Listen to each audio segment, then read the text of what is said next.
creo que la mayoría de los creyentes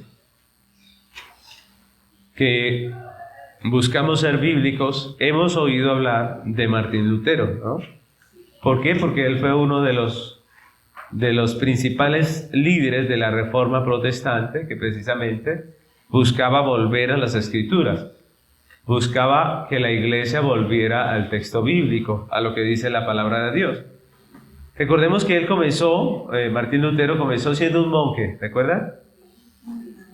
Un monje con un estricto sentido de la justicia, tal vez porque su padre fue abogado y le inculcó también la abogacía a él, pero finalmente él se decide a ser monje, y cuando está allí como monje tiene un estricto sentido de la justicia y se encontraba con una realidad que lo mortificaba, ¿no?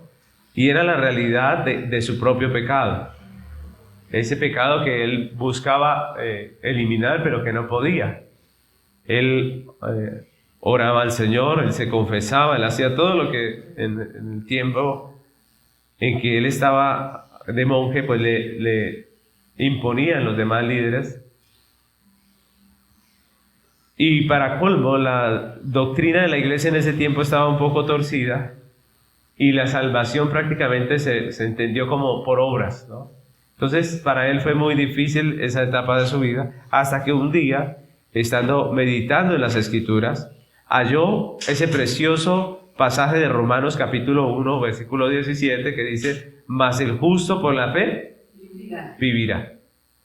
Cuando él lee este texto, obviamente por la obra del Espíritu Santo, él comprende lo que es el Evangelio de la gracia de Dios en Cristo Jesús, ¿no? Él empieza a entender y a darse cuenta que por obras de la ley ningún hombre puede ser justificado. Y eso le libera, obviamente, del tormento que él tenía, de esa inseguridad, de ese miedo que sentía, porque era un miedo aterrador, según lo que él describe, ¿cierto? Le libera de esa situación, y contrario a lo que sus opositores creyeron, esto en vez de darle pautas o darle como el impulso para volverse libertino y pecador, para volverlo al mundo y al pecado, lo que hizo fue hacerle un hombre cada día más consagrado a Dios y a su obra, ¿no? Y eso es maravilloso. Algunos le temen al Evangelio de la gracia del Señor porque piensan que el que cree en ese Evangelio, pues como que se vuelve libertino, ¿no? Pero la realidad es diferente. Cuando nosotros entendemos la gracia de Dios, eso nos constriñe, como dice el apóstol Pablo, a vivir para su gloria. Es lo que la Biblia nos enseña. Lutero no solamente habló del mensaje de salvación por la gracia, por medio de la fe en Cristo, sino que también habló de los frutos que produce ese evangelio, la transformación de vida del hombre que ha sido regenerado. Entonces, Lutero es muy citado para hablar de la gracia, pero él también habló palabras muy fuertes acerca de lo que es la vida del hombre nacido de nuevo. Por ejemplo, nosotros consideremos dos frases de él. La primera, enfocada a la gracia, él dice: he desistido de la idea de que hay calidad alguna en mi corazón. Yo simplemente me aferro a Cristo y digo: Él es mi justicia. Miren esa frase tan linda. Está diciendo: yo no me puedo justificar a mí mismo. Solamente en Cristo soy justificado, ¿cierto? Lo mismo que decía el cántico. Miren que todo está alineado a lo mismo, ¿no? Nosotros no podemos hacer nada más que añada nuestra salvación, como decía el texto que leímos de nuestro documento histórico. No podemos hacer nada porque la obra de Cristo está completa. Ella es por medio de ella que nosotros tenemos salvación. Pero miren otra frase que dijo Lutero. Lutero dijo: siendo propiedad de Jesucristo, a gran precio adquirida, no debemos ser esclavos de Satanás ni del hombre, sino señores verdaderamente libres que no sirven al pecado sino al Señor Jesús. Miren que él también habló de una vida consagrada a Dios. Algunos citan a Lutero como diciendo: las obras no importan. Pero yo les pregunto, ¿será que las obras importan? Claro que sí. Ellas no nos salvan, pero ellas son el fruto de la verdadera salvación. Y el texto que vamos a estudiar hoy nos habla precisamente de esas dos verdades. De la salvación por gracia, pero también de una vida nueva por la obra de Dios en Cristo. Así que continuamos con nuestra serie expositiva de la epístola del apóstol Pablo a los Efesios con un lema. ¿Cómo es? En Cristo, por Cristo y para Cristo. Esta es nuestra séptima enseñanza que se titula Regenerados para vida nueva. Regenerados para vida nueva. Vamos a estar estudiando Efesios capítulo 2, versículos del 1 al 10. Efesios 2, del 1 al 10. Dice la palabra del Señor. Y Él os dio vida a vosotros cuando estabais muertos en vuestros delitos y pecados, en los cuales anduvisteis en otro tiempo, siguiendo la corriente de este mundo, conforme al príncipe de la potestad del aire, el espíritu que ahora opera en los hijos de desobediencia, entre los cuales también todos nosotros vivimos en otro tiempo, en los deseos de nuestra carne, haciendo la voluntad de la carne y de los pensamientos, y éramos por naturaleza hijos de ira, lo mismo que los demás. Pero Dios, que es rico en misericordia, por su gran amor con que nos amó, aun estando nosotros muertos en pecados, nos dio vida juntamente con Cristo, por gracia sois salvos.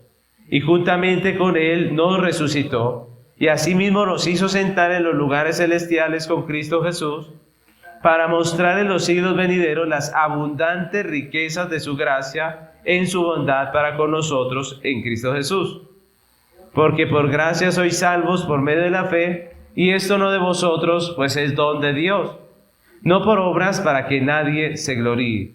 Porque somos hechura suya, creados en Cristo Jesús para buenas obras, las cuales Dios preparó de antemano para que anduviésemos en ellas. Estamos avanzando por medio de esta carta preciosa del apóstol Pablo y estamos estudiando la primera parte de este mensaje en la que nos habla mucho acerca de Cristo como Salvador y de los privilegios que nosotros los creyentes tenemos en Él. Hemos dicho que hay 9 privilegios en esta carta que nos habla el apóstol Pablo, y ya hemos visto algunos de ellos. Ustedes recuerdan que hemos visto acerca de esos privilegios. Voy a enumerarlos. El primero es que somos plenamente bendecidos, ¿cierto? El segundo privilegio es que hemos sido escogidos para Dios desde antes de la fundación del mundo. El tercero es que hemos sido costosamente redimidos. ¿Cuál fue el precio de nuestra redención? La sangre de Cristo. El cuarto es que somos herederos del Padre, tenemos una herencia eterna. El quinto es que fuimos sabiamente dotados con unos medios de gracia que Dios dispone para nosotros, para que podamos cumplir y vivir de acuerdo a su palabra. Y en el estudio de hoy vamos a hablar del sexto privilegio, que es que todos los creyentes hemos sido regenerados para vida nueva. Y en estos versículos el apóstol recuerda a la iglesia de Éfeso el cambio que opera Dios en el corazón del hombre cuando le salva, lo que conocemos como regeneración o nuevo nacimiento. Pregunta, ¿esta es una obra de quién? De Dios. ¿Podemos regenerar a alguien nosotros? No. ¿Y si le insistimos? No, ¿cierto? Esta es una obra exclusiva ¿de quién? De Dios. Y en estos versículos lo que hace el apóstol es recordarle a la iglesia de Éfeso ese cambio que Dios opera en el creyente. Pablo nos habla aquí de 3 cosas que cambian en el hombre cuando Dios le regenera, y es lo que vamos a estar viendo, ¿no? Entonces lo primero que Dios hace en la regeneración es que nos da una nueva condición. Una nueva condición, ese es el primer punto, una nueva condición. Y si nosotros vemos el texto que acabamos de leer, el apóstol Pablo aquí vuelve a usar las palabras vosotros para referirse a los creyentes gentiles y nosotros para referirse a los judíos. Miren este juego de palabras. Generalmente leemos ese texto y ni siquiera nos damos cuenta de esa diferencia, ¿no creen? Pero lo que está haciendo allí, recordemos el apóstol Pablo, es mostrándole a la iglesia que judíos y gentiles son una sola iglesia.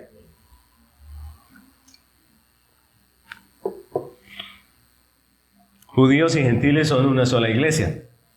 Hoy en día todavía hay quienes hacen diferencia, ¿no? Quienes diferencian la iglesia de los judíos a la iglesia de los gentiles como si fueran dos entidades diferentes. Algunos hablan de que la esposa del Señor era Israel en el Antiguo Testamento y en el Nuevo es la iglesia, o sea, como si Dios tuviera dos esposas. Pero Pablo aquí nos muestra que es solamente una. Entonces, vamos a ver eso primeramente. Ese cambio que hace el apóstol Pablo aquí es interesante, ¿no? En el versículo 1, por ejemplo, comienza hablando de la vida pasada de los creyentes gentiles, ¿no? De su vida antes de conocer a Cristo. Por eso dice vosotros, ¿no? Vosotros son los gentiles y nosotros, dice el apóstol Pablo, son los judíos. ¿Por qué? Porque Pablo era judío, por eso él dice nosotros, ¿no? Entonces el versículo 1 comienza hablando de la vida pasada de los creyentes gentiles antes de conocer a Cristo. Y recordemos que la expresión gentiles que se usa aquí no está hablando de personas amables, ¿no? La palabra gentil se usa aquí en Colombia para hablar de una persona que es amable, ¿no? Alguien que es muy cortés, que es muy amable, uno dice, qué persona tan gentil, ¿no? Pero de eso no se trata en este texto. Recordemos que en la Biblia la palabra gentil nos habla de todas aquellas personas que no son judías. Prácticamente los judíos dividieron la cosa así. Los judíos son el pueblo de Dios, dijeron los judíos, punto. Y los otros, los que no son pueblo de Dios, son gentiles, ¿no? Y por eso se usa esa palabra en referencia a todas las personas de otras nacionalidades diferentes a los judíos. Así que, físicamente hablando, podemos decir que los colombianos somos gentiles, ¿cierto? Pero por la obra de Cristo, dice la Biblia, que fuimos injertados en Israel, de tal manera que nosotros hoy en día somos parte del pueblo de Dios, ¿no? Y en ese sentido, pues no somos gentiles, ¿no? Entonces, lo que hace Pablo aquí es comenzar a hablar de eso, del pasado de los gentiles. Según el apóstol Pablo, ¿en qué condición se encontraban los gentiles antes de conocer a Cristo? ¿En una buena o una mala condición? ¿Qué dicen ustedes? Mala, ¿cierto? Pablo describe la condición del ser de ellos, afirmando que los gentiles estaban muertos en sus delitos y pecados. Y esto nos habla de la condición en la que quedó el hombre después de la caída, ¿no? Cuando Adán y Eva caen en el huerto, perdieron la comunión con Dios, quedando expuestos al pecado, quedando muertos al pecado, dice el texto, ¿cierto? Totalmente corrompidos en todas sus facultades y partes del alma y del cuerpo. Miren lo interesante, porque el hombre tiene el sello de Dios, porque es creación de Dios. Entonces el hombre puede inventar cosas preciosas. Miren los avances en ciencia, en tecnología, en muchas cosas. Pero todo eso está manchado ¿de qué? De pecado, ¿no? El hombre es muy hábil para escribir, para redactar, para planear, para ejecutar cosas interesantes, pero todo eso está manchado de pecado. Hay muchas cosas que son sorprendentes en el hombre porque Dios lo diseñó con capacidades maravillosas, pero desafortunadamente después de la caída todo hombre es pecador. Entonces la Biblia enseña que al ser ellos, Adán y Eva, nuestros primeros padres, los representantes de toda la raza, pues la culpa de su pecado fue imputada a toda la descendencia humana. Miren lo que dice la Biblia. La culpa del pecado de Adán nos fue imputada ¿a quiénes? A todos, absolutamente a todos. De manera que cuando un bebé nace, ese bebé, aunque nosotros lo vemos inocente y lindo, realmente la Biblia nos dice que él es un descendiente de Adán que es pecador. Y por eso hablamos de la humanidad caída. Si ustedes escuchan el término la humanidad caída, ¿a qué se están refiriendo? Pues a la caída en el huerto. Después del pecado en el huerto, los hombres, como dice Pablo, nacen muertos en sus delitos y pecados, impedidos, opuestos a todo bien, inclinados a todo mal, ¿cierto? Entonces, miren lo que la Biblia enseña y cómo la vida nos corrobora esto, ¿no creen ustedes? Porque cuando uno es niño y va creciendo los primeros años de su vida, uno hace muchas cosas que son incorrectas, ¿no? Que están mal, realmente. Muchas veces uno desafía a sus padres y todo esto, pues los padres obviamente nos corrigen, ¿no? Eso dice la Biblia, que nosotros los padres corregimos. Pero miren, porque es que lo fácil es que los hijos hagan lo malo. Miren lo interesante, ¿no? Lo fácil es que los hijos hagan lo malo. Ahora llegamos a la edad adulta y vemos a los hombres inmersos en diferentes tareas, ¿cierto? La política, los negocios, en todo eso. Pregunto, ¿hay pecado en cada una de esas esferas? Claro que sí. Ese es el noticiero. Ustedes ven un noticiero, hablan de la corrupción en un lugar, del robo en el otro. Todo eso nos cuenta la misma historia. El hombre es pecador. Y eso es lo que vemos claramente en los gentiles. Aquí Pablo está hablando de los gentiles, recordemos. Si usted recuerda la historia del Génesis, cuando se multiplicaron los hombres y formaron naciones, ¿esas naciones adoraron a Dios o se rebelaron contra Dios? ¿Cómo fue la cosa? Se rebelaron. Nosotros tenemos muchas historias en la Biblia que nos hablan acerca de esto. Y Pablo nos habla de esa realidad en Romanos capítulo 1, donde acusa al hombre de pecador, empezando por los gentiles. Romanos 1, 21 al 23 dice: pues habiendo conocido a Dios, no le glorificaron como a Dios, ni le dieron gracia, sino que se envanecieron en sus razonamientos y su necio corazón fue entenebrecido, profesando ser sabios se hicieron necios, y cambiaron la gloria del Dios incorruptible en semejanza de imagen de hombre corruptible, de aves y de cuadrúpedos y de reptiles. Eso es Romanos capítulo 1, versículo 21 al 23. Entonces Pablo nos dice cómo es la realidad del hombre. Se desvió, se extravió tras su pecado, tras su idolatría. La Biblia desde el principio nos habla de esa realidad y de las consecuencias del pecado. Y nos relata episodios como el del diluvio. ¿Ustedes recuerdan? Que el Señor ya no aguantó más el pecado de la tierra y trajo una catástrofe que acabó con todas las personas que habitaban en ella, excepto a unos que salvó, a Noé y a su familia. Los salvó por la gracia de Dios en Cristo, porque lo justificó por la obra de Cristo. Otro caso es el de la Torre de Babel, ¿cierto? El hombre prospera y quiere prosperar y ser grande, pero desafortunadamente muchas veces es contra Dios. Miren que eso nos enseña la Biblia. ¿Habrá algo malo en prosperar? No. En sí no, pero como los hombres son los que quieren prosperar, entonces esa prosperidad está manchada de pecado y terminan rebelándose contra Dios, contra lo que Dios dice. Ellos no quieren hacerlo como Dios dice. Quieren hacerlo sacando ventaja, robando al prójimo, desobedeciendo la palabra, y eso obviamente pues es pecado. Otro caso es el de Sodoma y Gomorra. Naciones entregadas a la inmoralidad sexual y al pecado, a las cuales Dios eliminó de la faz de la tierra, ¿cierto? Así lo narra la palabra. Ahora, ¿hoy en día ocurrirán desastres así? ¿Hoy en día Dios hará juicios contra las naciones o no? Claro que sí. La Biblia también nos deja ver el pecado de algunas naciones que dominaron la tierra, ¿cierto? Todos esos imperios de los que nos habla la Biblia, también nos cuenta mucho de sus pecados.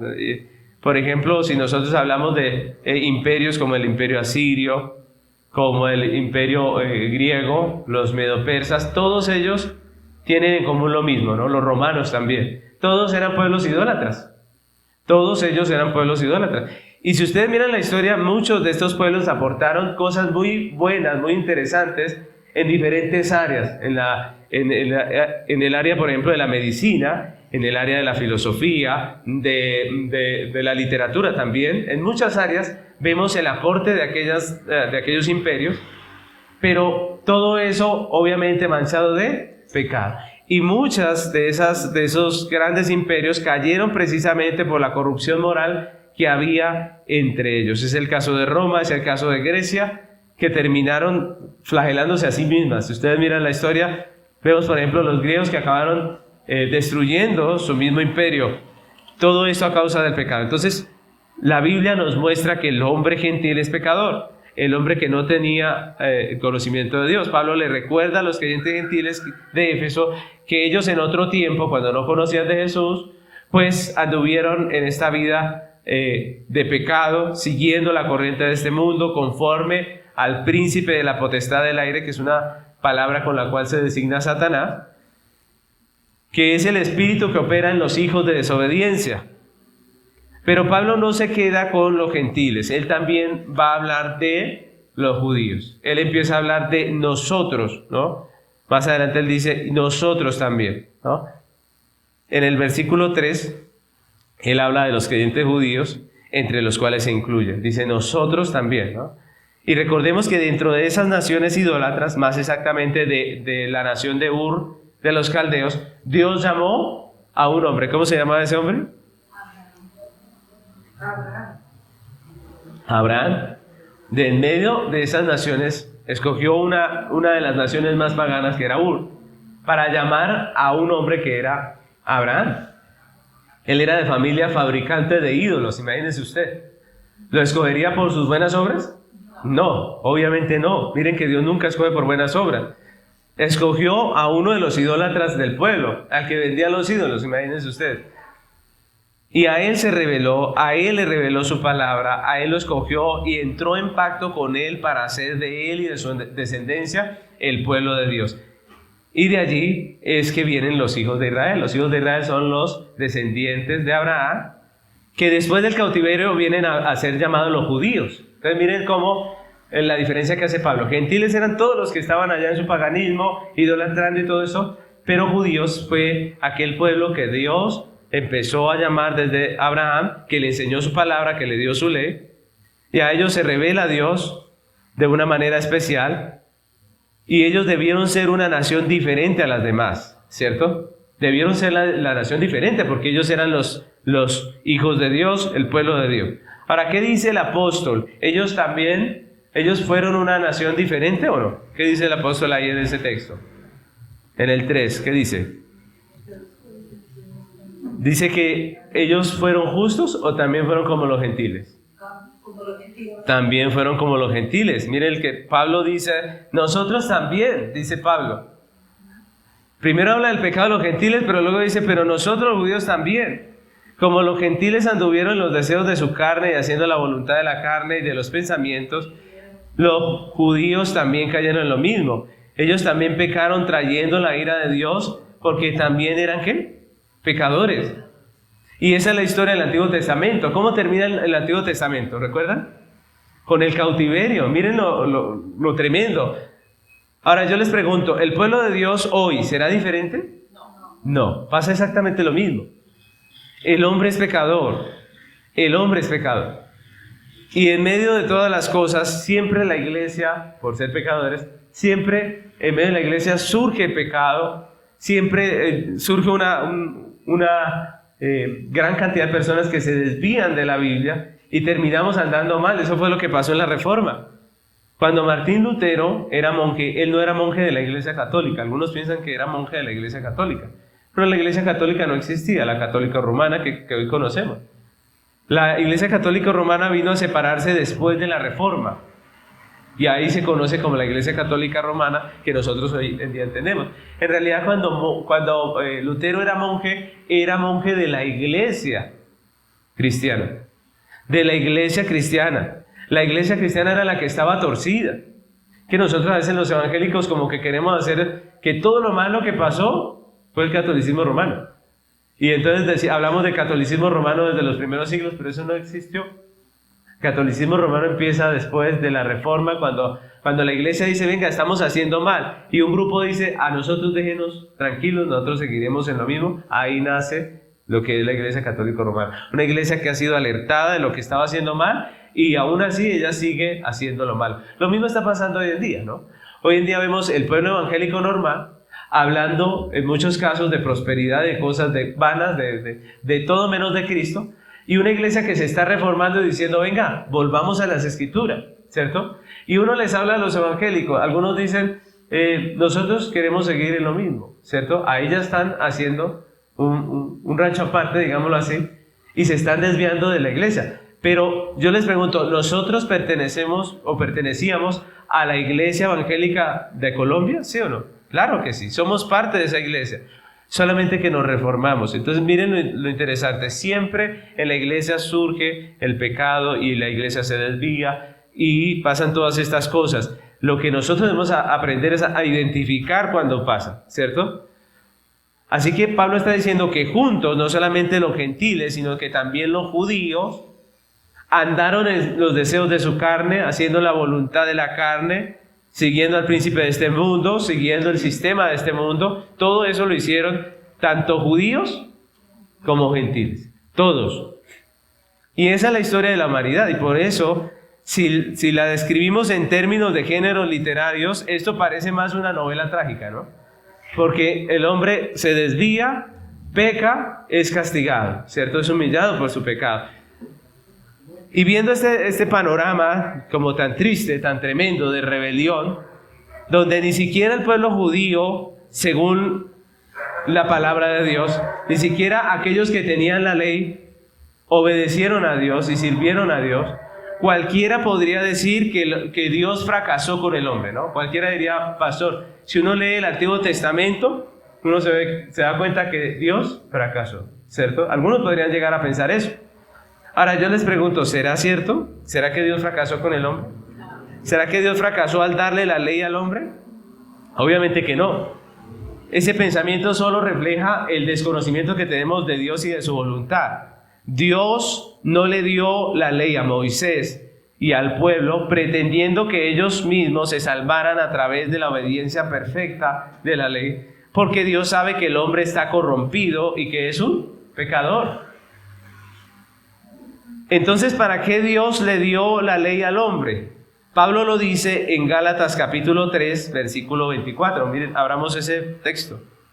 Gálatas 3, 24.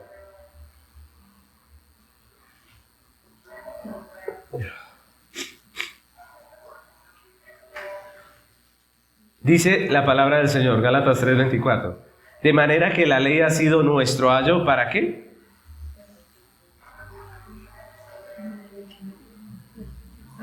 Dice, de manera que la ley ha sido nuestro ayo para llevarnos a Cristo, a fin de que fuésemos justificados por la fe. ¿Para qué Dios dio la ley?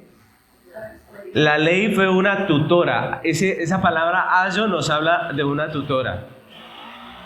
Una tutora que nos lleva a Cristo. Ella nos enseña la voluntad de Dios, nos muestra nuestra total incapacidad para salvarnos y nos lleva al único que puede salvarnos, que es Cristo. Al único que nos puede dar salvación, que es Cristo. Recordemos que la ley no solo son los mandamientos morales, también son una serie de leyes, de mandamientos, de ordenanzas de culto que nos hablan de la justicia por medio de un sustituto que es Cristo, ¿cierto? Los sacrificios están dentro de la ley de Dios. Levítico hace parte de la ley de Dios. Por eso el apóstol Pablo, en nuestro texto, después de hablar de la condición de muerte del hombre pecador, en los versículos 4, 5 y el 8 nos habla de Dios, ya no del hombre sino de Dios. Y primeramente nos habla de su ser. ¿Cómo es Dios según el apóstol Pablo en este texto? Nos habla de un Dios misericordioso, lleno de amor, ¿cierto? Dice, pero Dios que es rico en misericordia por su gran amor. Nos habla de un Dios misericordioso y lleno de amor, pero también de sus obras. ¿Cómo son sus obras? Obviamente llenas de misericordia y de amor, que aun estando nosotros, judíos y gentiles, muertos en nuestros pecados, Dios nos dio vida juntamente con Cristo por el Evangelio. Y eso es maravilloso. Primero nos muestra nuestra realidad como hombres, llenos de pecado, pero luego nos muestra el amor de Dios en Cristo, lo que estábamos hablando hace un rato acerca del evangelismo. Eso es el evangelismo. El evangelismo es cuando enseñamos a la gente que todos somos pecadores, pero también les enseñamos el amor y la misericordia de Dios. Y aquí vemos el orden correcto en cuanto a la realidad del hombre. La realidad que marca en la vida del hombre. Si nosotros vemos el texto, en realidad nosotros no somos pecadores porque pecamos. No somos pecadores porque pecamos, sino que pecamos porque somos pecadores. Pecamos porque somos pecadores. Es decir, lo que hay que corregir no es las obras del hombre, sino el ser del hombre. El hombre es pecador. ¿Qué hace el pecador? Peca, ¿cierto? El hombre está muerto, no está vivo. Y ese es el asunto por el cual no puede hacer obras buenas delante de Dios. Entonces, el texto nos muestra esa realidad. El hombre está muerto en sus delitos y pecados. El orden es ese. El hombre peca porque es pecador. Y a menos que nuestra condición cambie, pues nuestras obras van a seguir siendo las mismas. Si la condición del hombre no cambia, el hombre va a seguir siendo y haciendo lo mismo. El único remedio para el hombre es Dios y la obra de redención. El hombre no está enfermo de tal manera que pueda sanarse a sí mismo. No hay una medicina que le cure porque no está enfermo, está muerto. Por eso ni la moralidad soluciona las cosas, ni el conductismo, ¿cierto? Que es ayudar al hombre a portarse de cierta manera, ni la filosofía, ni la metafísica. Nada de eso resuelve el problema. Nada de eso, ¿por qué? Porque el hombre está ¿qué? Muerto. El único que puede cambiar la condición del hombre es Dios. Como dice el texto, dice que Él en su misericordia nos dio ¿qué? Vida. Dios es el único que le puede dar vida al hombre por el evangelio de Jesucristo. El creyente es, como dice Pablo, un muerto resucitado, alguien que estaba muerto y ha vuelto a la vida. Y esa es la regeneración, lo que la Biblia llama regeneración. Y eso es maravilloso, ¿no creen ustedes? Así que, si nosotros queremos ver el cambio de una persona, ese cambio solamente lo puede hacer ¿quién? Dios. Solamente Dios le puede dar vida. Por eso, a menos que Dios intervenga en el hombre, no puede venir a Dios.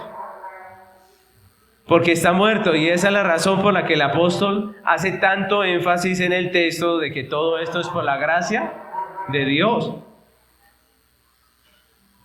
Como en el versículo 8 y 9 que nosotros los cristianos citamos tanto. Miren, Efesios 2, 8 y 9, que es parte de lo que estamos estudiando, dice: porque por gracia sois salvos por medio de la fe, y esto no de vosotros, pues es don de Dios, no por obras para que nadie se gloríe.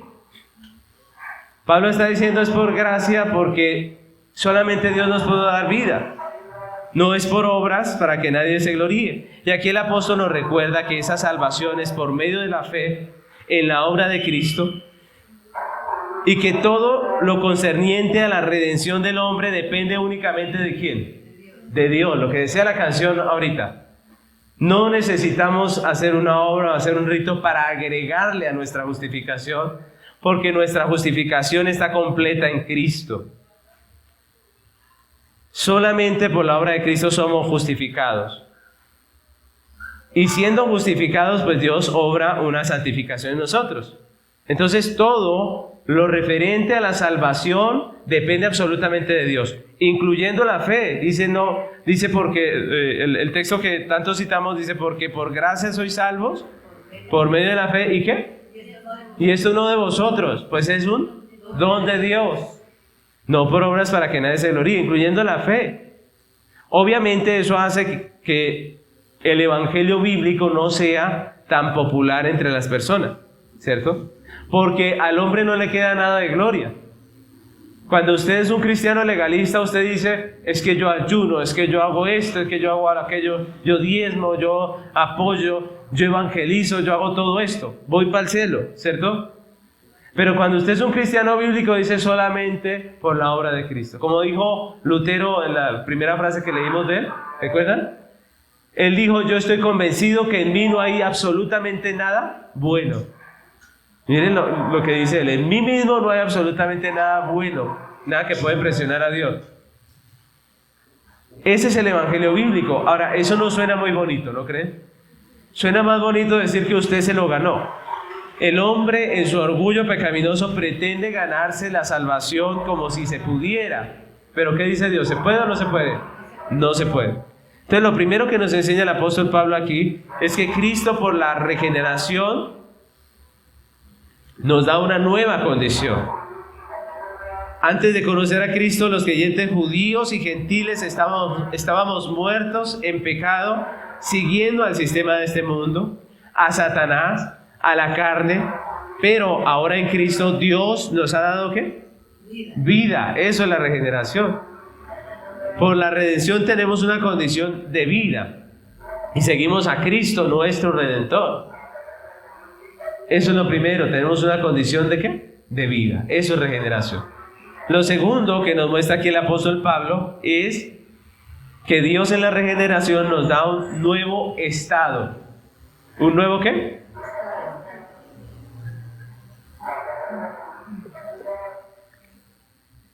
Cuando el hombre cayó en pecado, quedó en un estado de separación de Dios.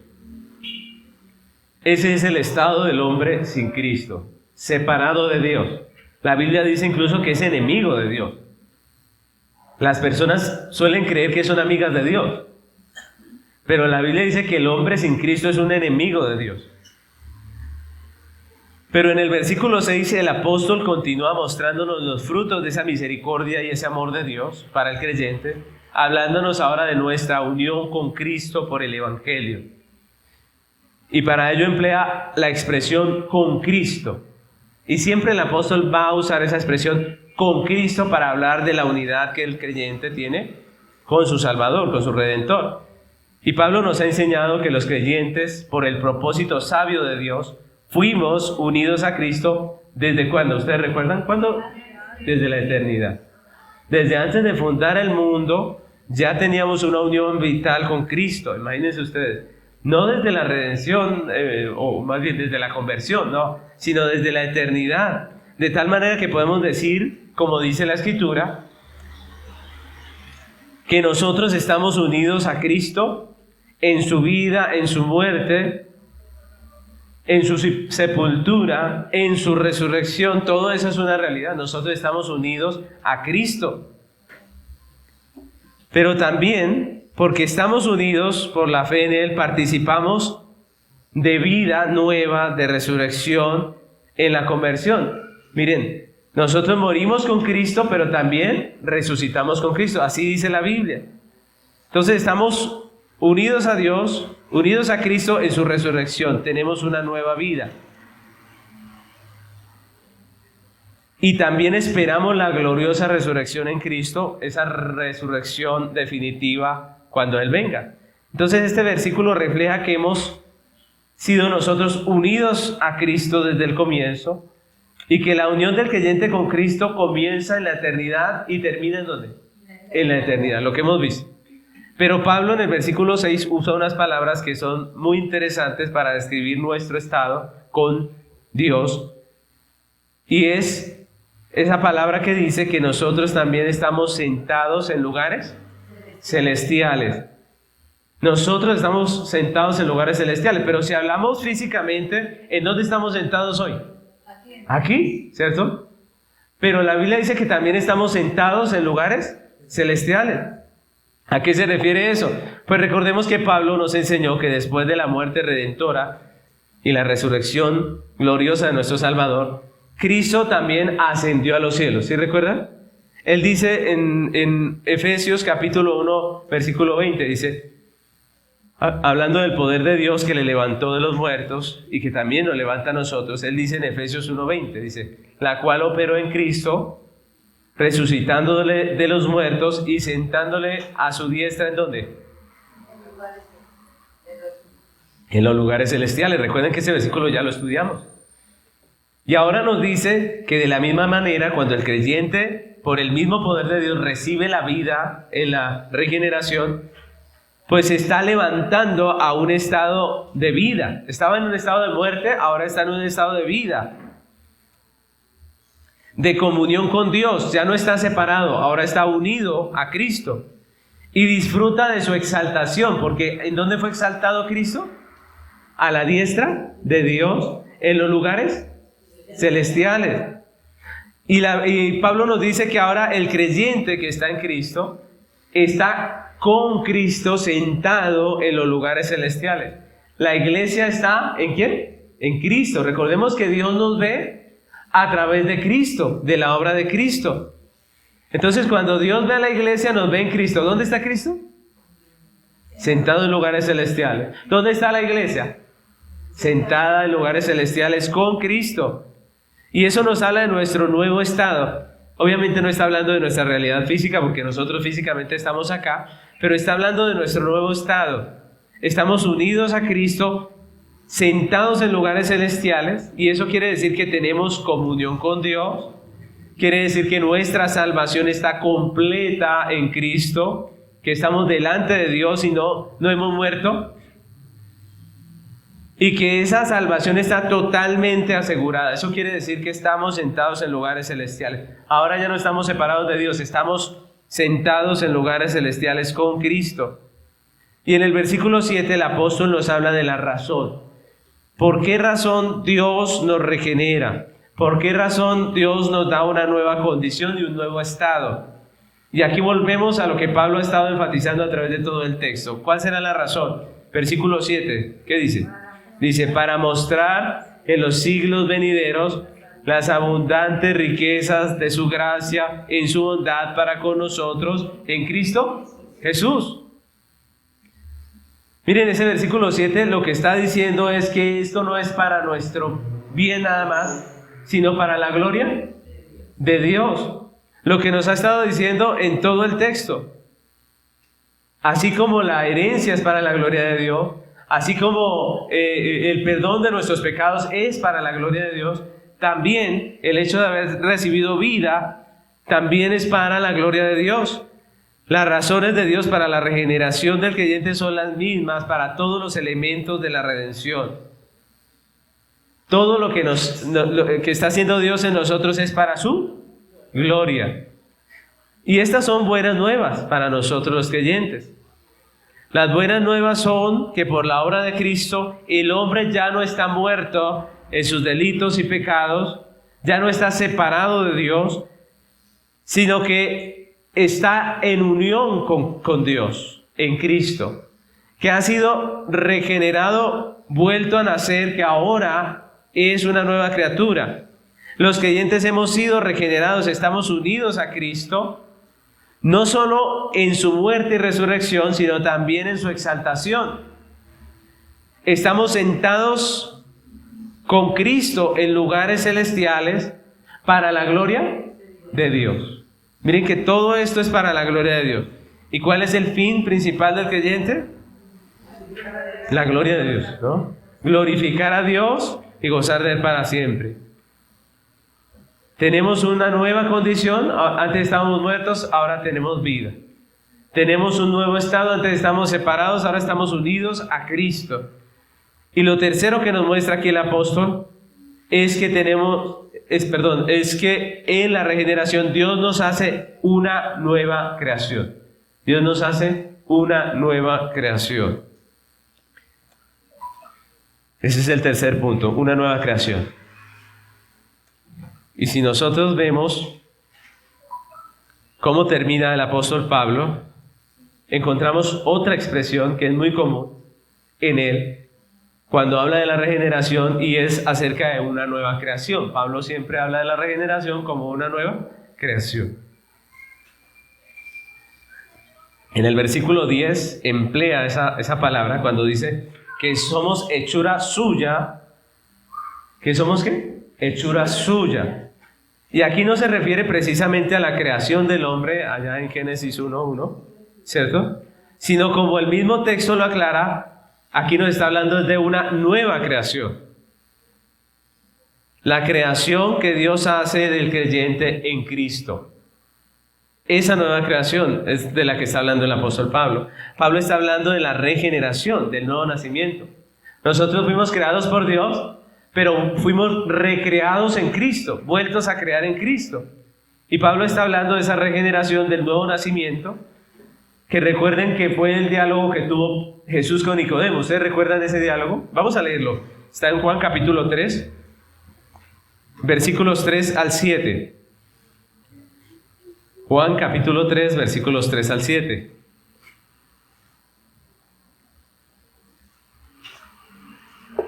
Dice la palabra del Señor.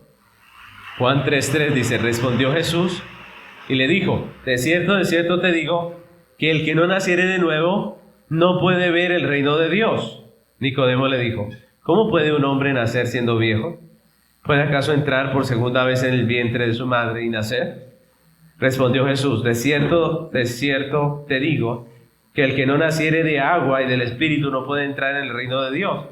Lo que es nacido de la carne, carne es, y lo que es nacido del Espíritu, Espíritu es. No te maravilles de que te dije, os es necesario nacer de nuevo. Si Jesús le estuviera hablando de lo mismo, ¿no haría usted la misma pregunta que hizo Nicodemo? ¿Cierto? Porque Jesús le habla de un nuevo nacimiento y Nicodemo le dice: venga, pero ¿cómo uno puede entrar en el vientre y volver a nacer. Y a veces se juzga la pregunta de Nicodemo, pero es que todos preguntaríamos lo mismo. Si la solución es nacer de nuevo, la pregunta es ¿cómo le hago? ¿Cierto? ¿Cómo vuelvo a nacer?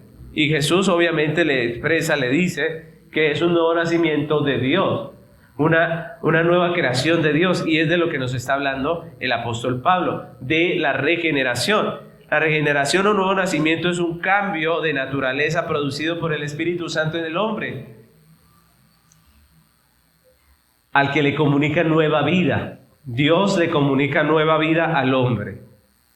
Es algo que ocurre en el interior del hombre. Por eso, mis hermanos, no es algo que se ve físicamente. Una persona que se convierte físicamente cambia. No, pues el día que se convierte se va al espejo y es lo mismo. Pero Dios hizo algo ¿dónde? En su corazón, en su ser interior. Cuando hablamos de la justificación, vimos que es una declaración de justicia que cambia la situación legal del hombre delante de Dios. Él ya no está condenado porque ha sido justificado. Pero la regeneración es diferente porque es una transformación del ser moral y espiritual del hombre, que por esa obra de gracia ya no sigue el sistema de este mundo, ya no sigue al príncipe de este mundo que es Satanás, y ya no sigue a su vieja naturaleza que es la carne, sino que ahora sigue a Cristo. Esa es la obra de Dios en un creyente. La regeneración es el comienzo de la santificación en el hombre, y es un proceso que no va a ser completado aquí en la tierra, la santificación, ¿cierto? La regeneración es el comienzo de la santificación, que es un proceso que no va a completarse aquí en la tierra, sino hasta que Cristo vuelva. Dios comienza la obra de santificación en el hombre con la regeneración. Y de ahí para allá el hombre empieza la santificación en su vida hasta la venida de nuestro Señor. Muchas personas que se confiesan cristianas les gusta enfatizar el tema de la justificación por gracia, como si la salvación se tratara solamente de eso, ¿no? Entonces dicen, yo soy salvo por gracia, he creído en Jesús, soy salvo, punto, ¿cierto? Pero el que realmente ha sido justificado por gracia, esa misma gracia le ha dado también regeneración por el Espíritu Santo. Y ese pecador está siendo santificado todos los días. Entonces la regeneración y la santificación evidencian la obra de salvación que Dios opera en una persona.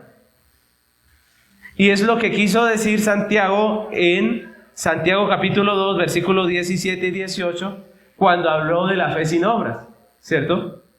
No es que las obras salven, pero aquel que ha sido salvo por la fe lo manifiesta con una vida transformada. Es lo que está diciendo el apóstol Pablo, y es lo mismo que dijo Santiago. Santiago 2, 17 y 18 dice: pero así también la fe, si no tiene obras, está muerta en sí misma.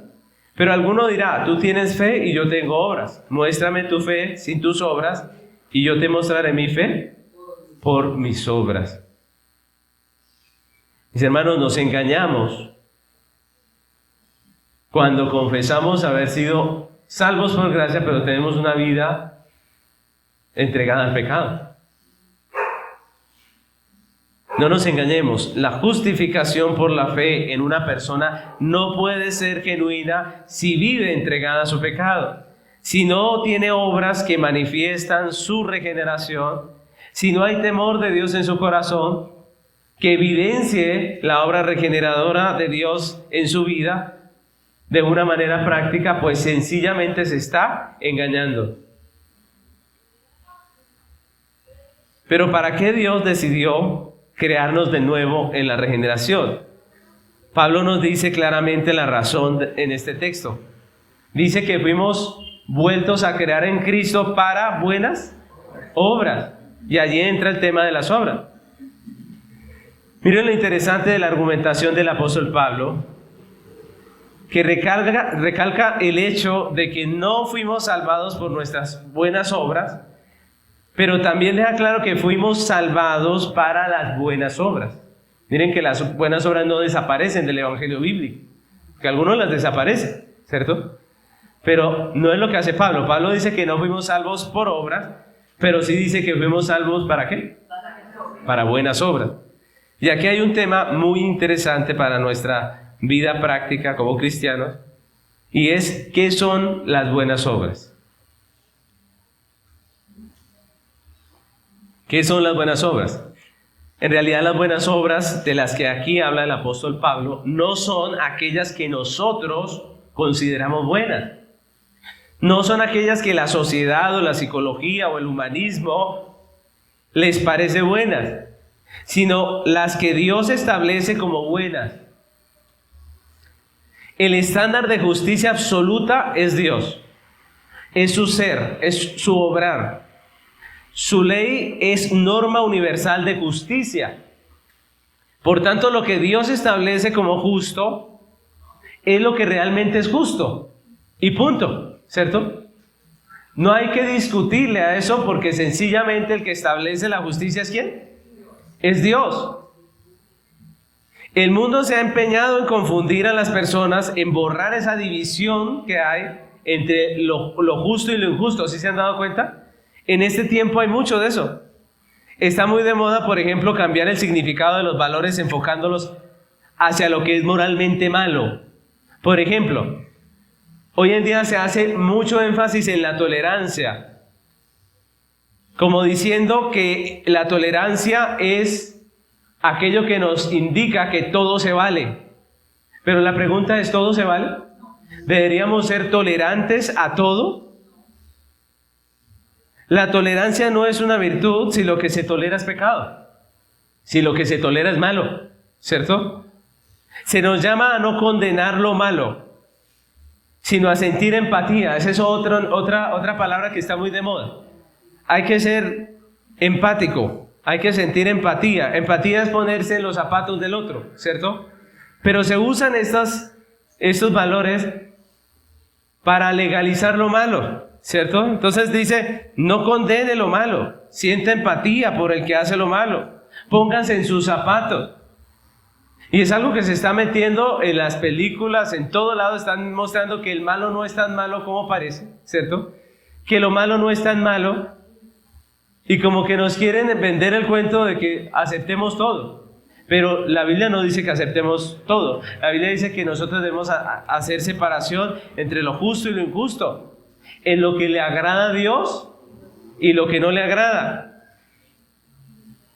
Se nos llama a no condenar, a meternos en los zapatos del otro, a conectar con sus necesidades, incluso a justificar sus acciones.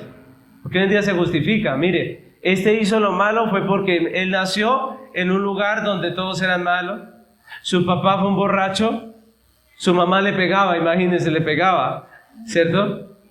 Por eso es que es tan terrible, ¿cierto? Y todo esto lo que hace es distorsionar el sentido de justicia que promueve la práctica histórica del mundo, que es llamar a lo malo bueno y a lo bueno malo.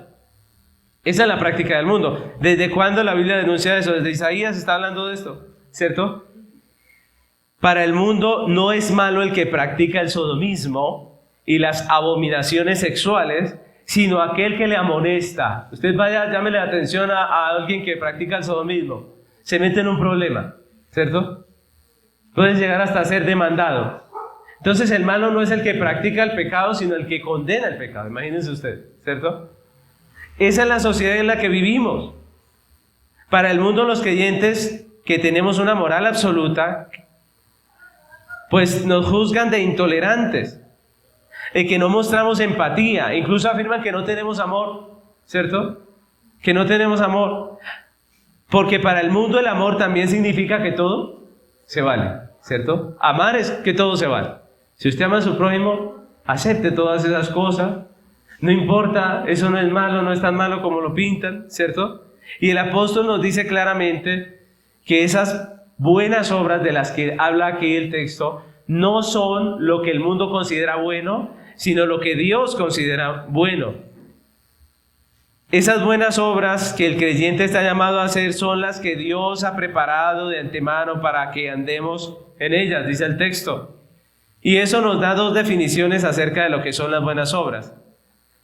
Por un lado, las buenas obras son las que se conforman a la voluntad de Dios, que nos han sido reveladas en las Escrituras. Las buenas obras son las que se conforman a la voluntad de Dios, que nos han sido reveladas en las Escrituras. Y segundo, las buenas obras son las obras que en su propósito eterno y soberano Dios preparó de antemano. Las buenas obras del creyente son las que en su propósito eterno y soberano Dios preparó de antemano. Y eso quiere decir que el creyente hace buenas obras porque así lo dispuso ¿quién? Dios. Miren, porque nosotros podríamos gloriarnos por lo menos de las buenas obras, ¿cierto? Decir, bueno, fuimos salvos por gracia, pero yo voy a ir a hacer una buena obra, ¿cierto? ¿Y qué dice Dios? Dice, wow, ¿sí? No, Dios dice, si la puedes hacer es porque yo la anticipé, para que tú anduvieses en ella, ¿no? O sea, ¿de qué nos podemos gloriar? Decimos, pero Señor, yo en la tierra hice esto y aquello. ¿Qué dice Dios? Todo eso yo lo preparé de antemano. Usted no lo podría hacer, ni siquiera tendría la iniciativa para hacerlo, si no es porque yo lo puse en usted. Mis hermanos, ni siquiera de las buenas obras podemos gloriarnos, porque la iniciativa y el poder de llegar a hacerlas fue una obra ¿de quién? De Dios. Por la regeneración, Dios nos hace una nueva creación. Hemos nacido de nuevo, tenemos una naturaleza divina. Ya no vivimos siguiendo la corriente de este mundo. Nuestra mentalidad no se sujeta a la del príncipe de la potestad del aire. Ya no vivimos haciendo la voluntad de la carne y de los pensamientos. Ya no somos por naturaleza hijos de ira, ahora somos hijos de Dios. Y esa es la vida cristiana. Los pastores no nos podemos meter en la vida de todos de tal manera que sepamos lo que cada uno está haciendo, ni siquiera ese es nuestro llamado. Pero si nosotros somos cristianos, estamos confesando que estamos viviendo de acuerdo a lo que Dios dice, ¿cierto? Obviamente con la realidad de nuestro pecado, pero estamos en santificación y es lo que la Biblia dice. Si usted es creyente no puede estar siguiendo la corriente de este mundo.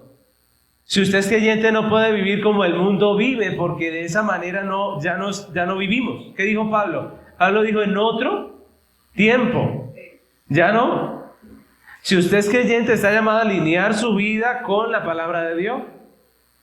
Y no necesita que yo me meta en su vida y le pregunte todo lo que está haciendo para decirle qué puede y qué no puede. Usted entiende o no, ¿cierto? Usted lo sabe. Yo lo predico claramente. Usted tiene conciencia, tiene el Espíritu Santo. No necesita un policía detrás de usted diciéndole que hubo. No, usted ya tiene a alguien que es el Espíritu de Dios. Y si usted está viviendo como el impío, la palabra está siendo muy clara. Dios dice en su palabra, dice que nos arrepintamos. Que vivamos en este mundo como hijos de Dios, no como hijos de ira.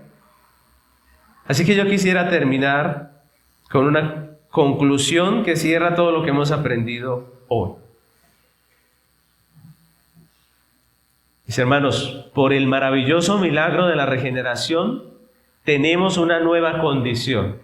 Antes estábamos muertos en nuestros pecados, pero ahora en Cristo Dios nos dio vida.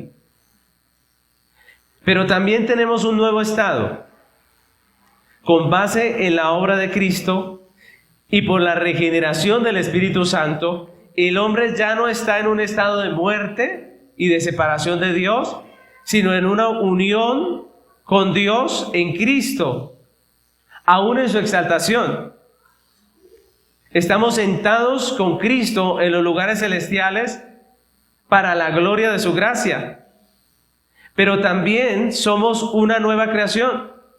Ahora tenemos una nueva naturaleza, la naturaleza divina, y ya no vivimos siguiendo el mundo, ya no somos esclavos de Satanás ni del pecado, no vivimos según los deseos de nuestra carne y no somos hijos de ira. Ahora somos hijos de Dios en Cristo. Y eso es lo que significa la regeneración. Así que yo quisiera que termináramos este tiempo agradeciendo a Dios por esa obra que es divina, que no es humana. Una obra que nosotros no podríamos hacer. No podemos cambiarnos a nosotros mismos porque solo Dios nos puede cambiar. Agradezcámosle a Dios el privilegio. ¿Cuántas personas hemos invitado? ¿Cuántos se han sentado aquí y han escuchado la palabra y aún así no están con nosotros? Una vez un amigo, lo invité a la iglesia, estuvo con nosotros en un culto y después de ese culto me lo encontré otro día. Me dijo, después de que fui a su iglesia no pude dormir. Como por 3 noches no pude dormir. No me gustó lo que usted enseñó. Me imaginé, así de claro me lo dijo. Yo le dije, ese es el evangelio, ¿cierto? Ese es el evangelio. Mis hermanos, ¿por qué no entendió este hombre? Porque es un pecador. Pero nosotros no éramos pecadores. También, ¿qué hizo la diferencia? La gracia de Dios. Solamente la gracia de Dios. Así que hoy terminemos este tiempo agradeciendo a Dios. Ese privilegio precioso de que un día, por su Espíritu Santo, nos dio vida, como dice el apóstol Pablo. Estando muertos en nuestros delitos y pecados, nos dio vida. Vamos a terminar agradeciendo al Señor por esa vida y pidiéndole que Dios haga ese milagro en el corazón de nuestras familias y en el corazón de todas estas personas que se invitan aquí a la congregación, pero que no vienen. De esas personas que han venido, pero como decía mi amigo, sencillamente dijo, eso no me gustó, ¿cierto? Vamos a orar y a pedirle a Dios que nos ayude también a vivir en nueva vida. Todos somos pecadores, a todos nos asalta el pecado, pero pidámosle a Dios que podamos vivir como hijos de Dios y no como hijos de ira. Amén. Vamos a orar. Señor amado, queremos agradecer tu misericordia que nos traes a este lugar, nos enseñas. Gracias por la regeneración, que es un privilegio. Gracias porque estando nosotros muertos en nuestros delitos y pecados, tú nos diste vida juntamente con Cristo. Gracias porque por la gracia de Dios somos salvos. Gracias porque todos los pasos de la redención son divinos. Aún nuestras buenas obras. Gracias por haber predestinado aún las buenas obras para que nosotros andemos en ellas. Gracias por esta congregación, por el llamado que nos has hecho en Cristo, por la historia de nuestra vida que hace parte de ese cronograma soberano, divino. Gracias, Señor, por el lugar que nos provees, por los hermanos que nos provees, por la familia de Dios en la cual estamos. Gracias porque todo esto es provisión de Dios. Gracias, Señor. Hoy queremos agradecerte esa misericordia y pedirte que nos ayudes a vivir en esta tierra como hijos de Dios. Mira, los hijos de ira están por todo lado, la gente sin Dios está por todo lado haciendo conforme al príncipe de la potestad del aire. Señor, nosotros queremos vivir para ti.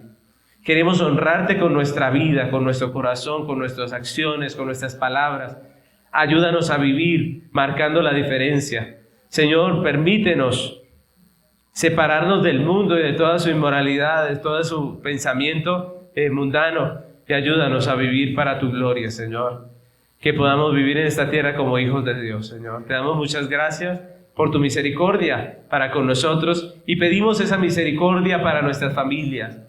Pedimos esa misericordia para nuestros hijos. Pedimos esa misericordia para este barrio, para este sector en el cual estamos siendo luz. Permítenos que muchas familias sean añadidas por la obra del Espíritu Santo. Regenera los corazones, Señor. Dale vida a los que están muertos. Que ellos puedan disfrutar del privilegio maravilloso que nosotros disfrutamos. Te lo pedimos, Padre, y te damos muchas gracias. En el nombre de Cristo Jesús. Amén.